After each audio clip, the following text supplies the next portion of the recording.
3절입니다. 도망한 자가 와서 히브리 사람 아브라함에게 알리니 그때 아브라함이 아모리 족속 마므레 상수리 숲을 근처에 거주하였더라. 지난주 내용을 한번 떠올려 보세요. 가나안 땅에 소돔과 고모라를 포함한 5나라가 메소포타미아 지역 가운데 있는 그돌라오멜의 속국으로 살아가다가 반역을 일으켰잖아요. 그 일로 이 메소포타미아 지역에 그돌라오멜 군대가 쳐들어왔어요. 그래서 시딤 골짜기, 이곳이 가나안 땅 지역이라고 생각해서 지중해가 있으면요, 갈릴리 바다가 있고 요단강이 쭉 흐르고 사해 바다가 있어요. 메소포타미아 쪽에서 그돌라오멜 군대가 대각선 쪽으로 이렇게 올라와서 요단 동편, 그러니까 요단 줄기가 있으면 동편 쪽으로 쭉 내려와서 이집트 쪽으로 와서 사해바다 앞쪽에 있는 시딤 골짜기, 그곳에서 지금 맞붙은 거예요. 물론 승리는 그돌라오멜 군대에게 있었습니다. 패전하게 된 군사들 뿐만 아니라 군대에 참여하지 못한 평민들 그리고 그들이 모아놓은 모든 재산까지도 다 깡그리 전리품으로 취해서 이들이 메소포타미아로 복귀하는데요, 왔던 길로 되돌아가지 않고요, 가나안 땅에서 남쪽 가운데 있다가 이제 북쪽으로 거슬러 올라가서 그들의 원래 본국으로 돌아가려고 하고 있어요. 어쨌든 그 과정 속에 도망한 자가 있었다라는 거죠. 도망한 자 한 사람이 우연인지 필연인지 모르겠지만 아브라함에게 다다랐대요. 아브라함에게 패전 소식을 알리면서 아브라함의 가장 궁금한 점, 조카 롯의 신변, 그것을 상세하게 보고했다는 거죠. 이것 우연이겠냐라는 거예요. 도망한 자가 아브라함에게 달아난 일, 그리고 그에게 가서 조카 롯에 대한 이야기를 한 것 우연이겠냐라는 거죠. 말씀드린 것처럼 시딤 골짜기에서 전쟁이 발발했고요, 포로민들을 사로잡아 복귀하는 과정 속에 올라가다가 헤브론 땅이 있는데 그곳에서 지금 아브라함이 거주하고 있어요. 성경이 이야기하는 대로 마므레 숲을 그곳에 말입니다. 그곳으로 한 사람이 도망한 거예요. 이것 우연이 아니죠. 하나님의 철저한 섭리 가운데 이루어지는 일들이죠. 잠언 16장 9절, 사람이 마음으로 자기의 길을 계획할지라도 그의 걸음을 인도하시는 이는 여호와시니라. 전쟁성에 패해서 살기 위해서 달아나야 돼요. 걸음 하나 살려라. 최선을 다해서 달리는데 길을 선택해서 달릴 것 아닙니까? 그런데 도망한 자 그 한 사람의 길은요, 하나님이 철저하게 주도하신 거예요. 아브라함에게 달아나도록, 아브라함에게 당도하도록. 그래서 아브라함에게 조카 롯의 이야기를 상세히 보고하도록 철저하게 하나님이 개입하셨다라는 거죠. 우연이 아니에요. 여러분과 저에게 우연하게 일어나는 일들, 그것 철저하게 하나님의 섭리 가운데 있다라는 거죠. 예기치 못했던 재정이 갑자기 들어와요. 그것 하나님의 섭리 가운데 있다라는 거죠. 예기치 못했던 사고나 사건이 발발해요. 그것 우연이 아니에요. 하나님의 섭리가 있다라는 거죠. 오늘 아브라함, 도망한 자가 자기에게 당도하고 조카 롯의 이야기를 해준 것, 그것 우연으로 받아들이지 않고 하나님의 섭리로 받아들여요. 하나님이 자신을 사용하기를 원하시는 것으로. 그래서 오늘 본문의 이후의 본문을 읽다 보면 318명을 거느리고 그들을 쫓아가잖아요. 하나님의 뜻을 이루는 일에 사용되잖아요. 질문이 필요한 것 같아요. 우리에게 일어나는 일들, 크고 작은 일들, 우연이 아니라 하나님의 섭리 가운데 이루어지고 있는데, 여러분과 저는 그 섭리 가운데서 어떻게 하나님의 뜻을 이룰 수 있겠는가, 그것입니다. 제가 참 좋아하는 구절이고요, 우리 종교개혁자들이 이 말씀을 붙들고 종교개혁을 일으켰어요. 로마서 11장 36절이에요. 이는 만물이 주에게서 나오고 주로 말미암고 주에게로 돌아감이라. 모든 만물이, 크고 작은 일들이 주에게서 나오고 주로 말미암는데요. 궁극적으로는 주에게로 돌아가게 되어 있다라는 거죠. 그러니 우연하게 일어나는 일들, 그것 하나도 우연이 아니라 하나님에게서 나온 일이라는 거예요. 자, 우연하게 우리에게 경험되어지는 일, 하나님께서 우리에게 경험시키는 일, 그것이 하나님의 뜻을 이루는 일이 되려면요, 오늘 이 말씀에서 답을 찾을 때 주에게로 돌아가면 되는 거예요.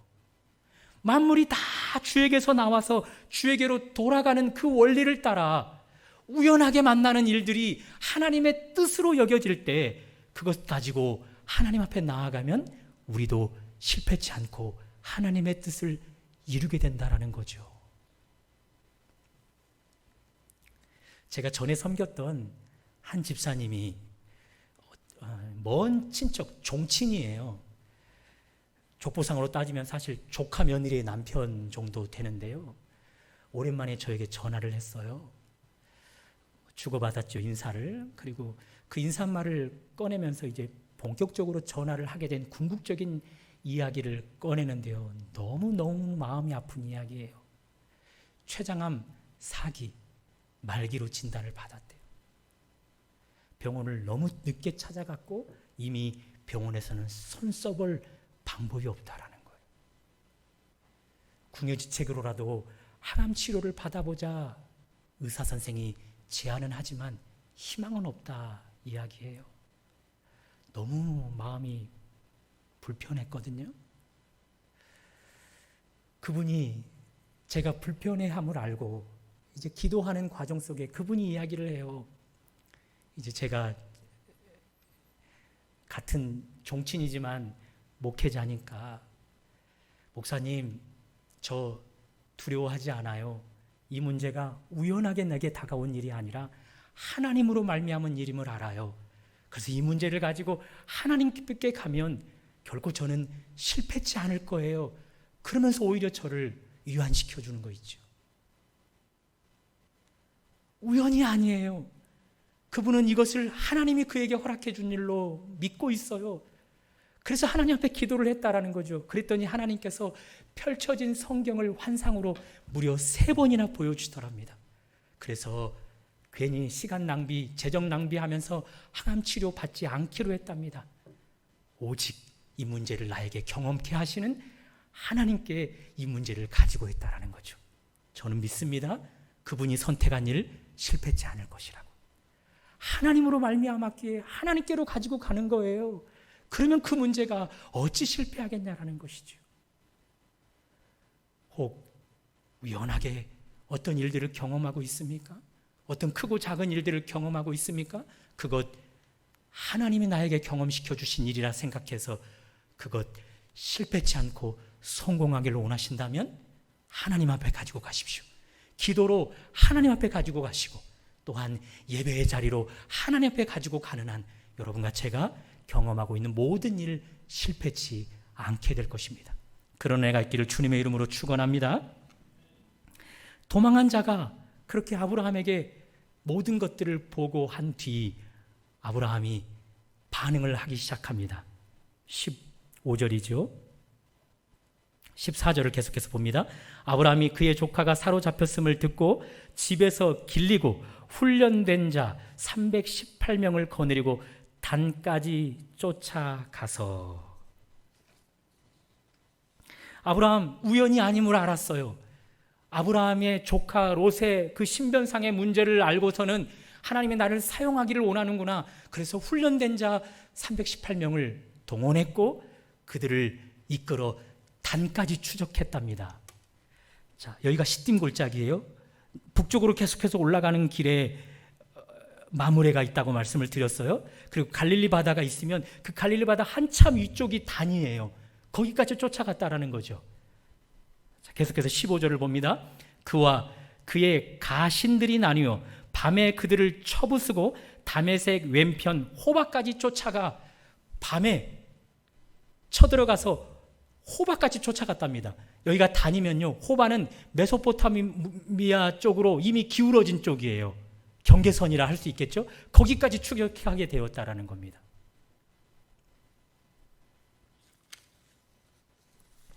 여기 가신을 나누다라는 말은 318명을 몇 편으로 나누었다라는 거죠.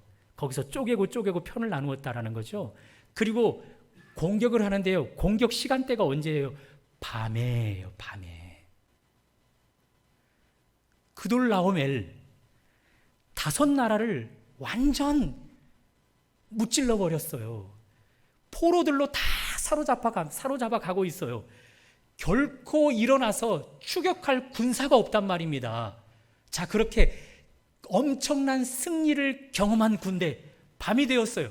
승리에 도취되어 있지 않겠습니까? 전리품 중에 이런저런 술을 꺼내다가 부어라 마셔라 흥청망청 고주망태가 되어지지 않겠습니까? 오합지졸 상태가 되어지지 않겠습니까? 바로 그 틈을 아브라함이 비집고 들어가서 친 거예요. 그래서 엄청난 승리를 거두게 되었다라는 거죠. 그의 전술이 기가 막히게 통했어요. 트로이 전쟁을 저는 영화로 봤거든요. 현재 터키 지방의 트로이, 그 나라가 그리스와 외교 관계가 있을 때 트로이의 왕의 아들이 외교 사절단으로 그리스에게 오게 됩니다. 그런데 사절단으로는 몸가짐을 바로 해야 될 텐데 이 왕의 아들이 눈이 맞지 않아야 할 여인과 눈이 맞아버려요. 그리스 왕의 왕비와 눈이 맞아버려요. 그 정도 선에서 멈췄으면 좋겠는데 돌아가는 길에 그 왕비를 데리고 도망가 버리는 거예요. 그 일로 그리스군이 트로이까지 와서 전쟁을 펼치는데 약 10년간이나 팽팽하게 전투가 이루어집니다. 결국 지치는 쪽은 그리스군인 거예요. 멀리 왔으니 양식이 다 떨어져 버릴 수밖에요. 결국 철수, 패배를 인정하고 철수해야 되는 과정 속에 뛰어난 전사 중 한 사람이 한 가지 제안을 합니다. 큰 목마를 만들자. 그 목마 속에 우리 군대를 숨겨두자.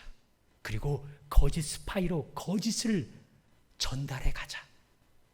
그것은 우리가 패배를 인정하고 철수한다. 그리고 이곳에 큰 목마를 만들어 두는 것은 이 전쟁 가운데 승리케 한 트로이 당신의 나라 아테네 여신에게 이 목마를 바치노라. 그 전술이 통했습니다. 고지고대로 믿었던 트로이 군사들이 성문을 활짝 열고 그들이 두고 간 그 목마를 성 안으로 이끌었던 것이죠. 밤이 되었어요. 모두가 다 잠들어 있던 그 시간, 목마 속에서 그리스 군사들이 나와서 이미 대기하고 있었던 성문 밖에 그리스 군에게 성문을 활짝 개방해 주자 우죽순 그들에게 공격을 가하기 시작했고 결국 그리스 군의 승리로 전쟁이 끝나게 된다는 거죠. 아브라함이 이끌었던 318명이 이 전쟁을 승리로 이끈 것입니까? 밤에 가신을 나누어 몇 패로 나누어서 기습작전을 펼친 것이 이 그돌라오멜 군대를 무찌르게 된 승리의 비결입니까? 트로이 전쟁 가운데 목마라는 그 기가 막힌 전술이 결국 그 승리를 보장해 준 것입니까? 네, 물론 맞을 수 있습니다. 그러나 전쟁 역사를 보십시오. 뛰어난 전술이 결국 적군에게 역이용되어서 엄청난 패배를 경험할 때가 많다라는 거죠. 다시 말씀드려서 전쟁은 칼과 단창에 속한 것이 아니에요. 다윗의 고백처럼 전쟁은 칼과 단창에 속한 것이 아니라 만군의 여호와 그분에게 속한 것이지요. 그러면 질문이 필요합니다. 왜 하나님은 아브라함이 훈련한 318명으로 승리를 거두게 하셨는가? 아브라함이 짜낸 전술이 기가 막히게 적중되게 하셨는가? 318명이 원인이 아니라 말씀을 드렸어요. 뛰어난 전술도 원인이 아니라 말씀을 드렸어요. 승리의 비결은 무엇일까요? 아브라함의 준비됨이에요. 이 말씀으로 답을 내려보고 싶은데요. 디모데후서 2장 21절 20절 말씀입니다. 큰 집에는 금과 은의 그릇이 있을 뿐 아니요 나무와 질 그릇도 있어 귀히 쓰는 것도 있고 천히 쓰는 것도 있나니 그러므로 누구든지 이런 것에서 자기를 깨끗하게 하면 귀히 쓰는 그릇이 되어 거룩하고 주인의 쓰심에 합당하며 모든 선한 일에 예비함이 되리라. 아브라함, 하나님 집에 있는 깨끗한 그릇이었다라는 거죠. 하나님 쓰시기에 합당한 그릇이었다라는 거죠. 그가 하나님 앞에 합당한 그릇으로 준비되어지자 그가 동원한 318명이 그가 짜낸 전술이 적중하게 해서 승리를 거머쥐게 했다라는 거죠.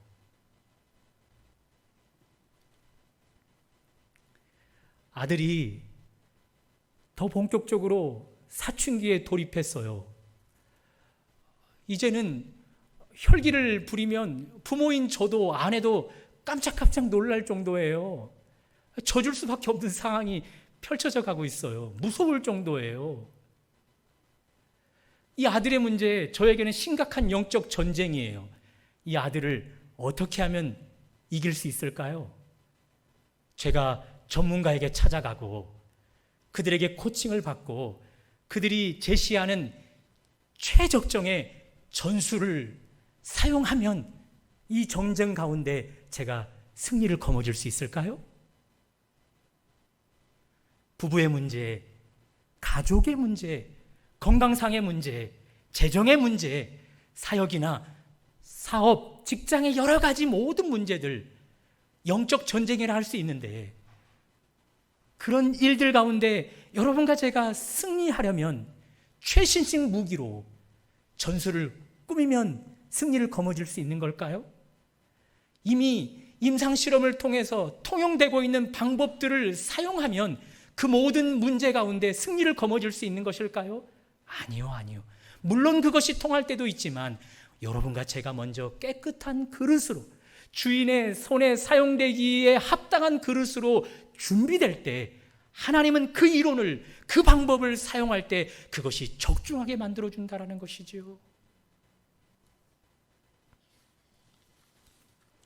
아브라함의 318명, 그것이 승리의 비결을 가져다 주지 않습니다. 기가 막힌 전술, 그것이 승리를 가져다 주지 않습니다. 하나님 앞에 깨끗한 그릇으로 준비되었던 것, 그것이 놀라운 승리를 가져다 주는 것입니다. 성경은 여러분과 제가 직면한 모든 일들이 혈과 육의 싸움이 아니라 영에 속한 영적 전쟁이라 말씀하고 있습니다. 그 영적 전쟁 가운데 유일한 승리의 비결은 여러분과 제가 하나님에게 준비되어지는 것입니다. 깨끗한 그릇으로, 쓰시기에 합당한 그릇으로 준비되어지는 것입니다. 그럴 때 경험으로 쌓아온 이 모든 경험들이 승리를 거머쥐게 해주고 사회에서 통용되어지는 여러 가지 이론들이 우리가 사용할 때 그것이 적중되게 하셔서 우리에게 승리를 가져다 주게 된다는 거죠. 전술을 집중하지 말고 하나님 앞에 깨끗한 그릇으로 준비되어짐에 집중되는 여러분과 제가 되시기를 주님의 이름으로 축원합니다. 마지막 16절을 보십시오. 모든 빼앗겼던 재물과 자기의 조카 롯과 그의 재물과 또 부녀와 친척을 다 찾아왔더라. 지난번 말씀을 떠올려 보세요. 롯 교만한 눈을 들었어요. 선택하지 않아야 할 곳, 그곳을 교만한 눈을 들어서 선택했는데 그곳이 하나님 보시기에 악한 곳이었어요. 선택한 것으로 멈췄어야 했는데 그는 그 악을 향하여 발빠르게 움직였어요. 그러므로 교만한 눈은, 악을 향하여 빠른 발은 하나님이 미워하시는 것이라 말씀을 드렸습니다. 지금 그가 직면한 현실, 포로 신세가 되어버리고 쌓아온 모든 재물을 다 노략당해버림, 그것 하나님의 벌이에요, 벌. 그런데 하나님께서 이 롯을 벌하시는데 그를 벌하실 뿐만 아니라 긍휼도 베풀어 주고 계셔요. 다시 말씀드려서 그가 아브라함을 통해 구원될 때를 보십시오. 구원되는 시점을 보십시오. 하나도 잃어버린 것이 없어요. 다 회복되어져요. 16절을 다시 한번 보십시오. 모든 빼앗겼던 재물과 자기의 조카 롯과 그의 재물과 또 부녀의 친척을 다 찾아왔더라. 노색에 손해낸 것은 하나도 없어요. 원상복귀 되었어요. 저는 여기서 오늘 설교 제목을 취하였던 것이죠. 노이드 존슨 목사님의 강의 집에서 읽었던 것으로 기억을 해요. 신앙인들이 넘어질 때 잘못된 관점에 사로잡힐 때가 많답니다. 죄로 인해 신앙의 경주를 하던 자가 넘어질 때 굉장히 사탄이 원하는 방향으로 움직여버릴 때가 많다라는 거예요. 신앙의 경주를 산 정상을 향하여 올라가는 것으로 비유해 볼게요. 산 정상을 향해 올라갑니다. 올라가다 보면 비탈이 져 있기 때문에 넘어지면 큰일 나잖아요. 우연하게 넘어져 버리면 비탈로 인해서 떼굴떼굴 굴러서 한참을 퇴보하게 돼버리잖아요. 신앙인들이 그때 넘어졌을 때 자신의 넘어짐은, 죄로 인한 넘어짐은 한참을 퇴보해버린 것으로 생각한다라는 거죠. 다시 말씀드려서 지금까지 예배드리면서 말씀을 붙잡으면서 기도하면서 믿음으로 애써온 삶의 신앙의 경주가 원상복귀, 제자리 걸음이 되어버렸다라는 거죠. 수고한 모든 것이 다 헛되고 물거품이 되어버렸다라는 거죠. 그래서 그 자리에서 일어나서 다시금 넘어지기 전 자리로 나아가려고 하면 너무 멀어 보인다라는 거예요. 그것 때문에 일어나기를 포기해버린다라는 거죠. 아예 주저앉아 버린다라는 거죠. 그래서 신앙의 경주를 아예 포기해버리게 된다라는 거죠. 그것 대단히 잘못되었다는 것입니다. 그것 사탄이 주는 생각이라는 것이죠. 노이드 존슨 목사님은 말씀합니다. 넘어진 자리는 일어나기만 하면 다시 넘어진 자리라고. 이해되세요? 넘어진 자리에서 넘어지면요, 떼굴떼굴 굴러서 처음에 시작했던 출발점으로 되돌아가 버리는 것이 아니라 넘어진 자리에서 일어나기만 하면요, 그 넘어진 자리, 바로 그 자리에서 일어난다라는 거죠. 거기서 툭 털고 일어나서 또 한 걸음을 내디면요, 우리에게는 퇴보는 없고 계속해서 전진만 있다. 그것을 이야기해요. 저는 이 노이드 존슨 목사님을 말씀을 통해 얼마나 삶에 큰 영향을 받았는지 몰라요. 저 역시 잦은 넘어짐이 있었거든요. 그 넘어짐이 있을 때마다 내가 지금까지 애쓰고 애썼던 것들이 다 무너져 버렸구나, 다 헛되어 버렸구나, 저 자리까지 나아가려고 하면 또 언제나 나아갈까, 그 막막한 생각하에 일어나기를 두려워하는 거죠. 그래서 아예 일어나기를 포기해버리고 거기에 주저앉아 버리는 거예요. 그것이 저를 더 퇴보되는 삶을 만들었다는 거죠. 그것이 하나님의 기쁨이 아니라 사탄에게만 기쁨을 주었다라는 거죠. 노이드 존슨 목사님의 말씀을 통해 일어났더니 제가 바로 넘어진 자리에서 뻘떡 일어나는 거예요. 예수님의 말씀처럼 이미 목욕한 자는 발만 씻으면 된다 말씀하시잖아요. 예수님의 이름으로 툭 털고 일어났더니요, 넘어진 자리에서 내가 일어나 있는 거예요. 거기서 또 한 걸음을 내딛었더니 비로소 저에게는 성장이 있었다라는 거죠. 사랑하는 여러분, 아십니까? 예수 그리스도께서 여러분과 저를 위해서 이미 대신 넘어지셔서 지옥의 깊은 곳까지 이미 떨어져 주셨어요. 그러므로 예수 그리스도 안에 있는 자들에게는요, 더 이상 떨어짐은 없는 거예요. 오히려 그분 안에서 계속해서 일어남만, 올라감만 있다라는 것이지요.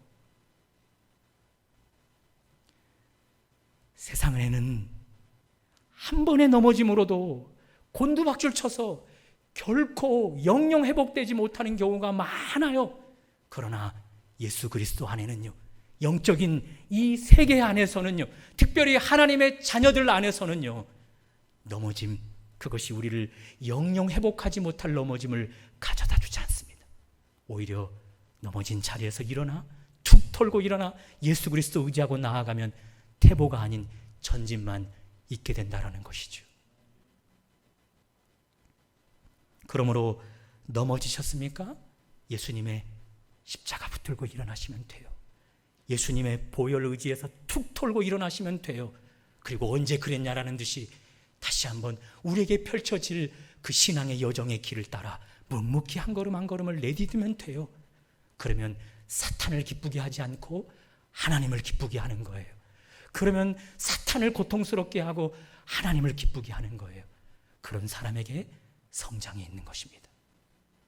원상 복귀, 원래의 형편이나 상태로 되돌아감, 사전의 뜻이 그렇습니다. 롯, 교만한 눈으로 악을 향하여 빠른 발로 심각하게 넘어져 버렸어요. 다 잃어버릴 것 같은데요? 아니요. 하나님이 그에게 긍휼을 베푸셔서 그가 넘어진 자리에서 그의 삶을 되돌아봤더니 하나도 잃어버린 것이 없어요. 모든 것이 원상복귀예요. 거기서부터 신앙생활을 또다시 할 수 있도록 하나님이 기회를 주고 계십니다. 예수 그리스도 안에서만 이런 은혜가 있게 되는 것입니다. 사랑하는 여러분, 원상복귀의 은혜 예수 그리스도 안에 있는 백성들에게 있음을 믿으시고 이 은혜가 우리의 삶에 계속되어지기를 주님의 이름으로 축원합니다.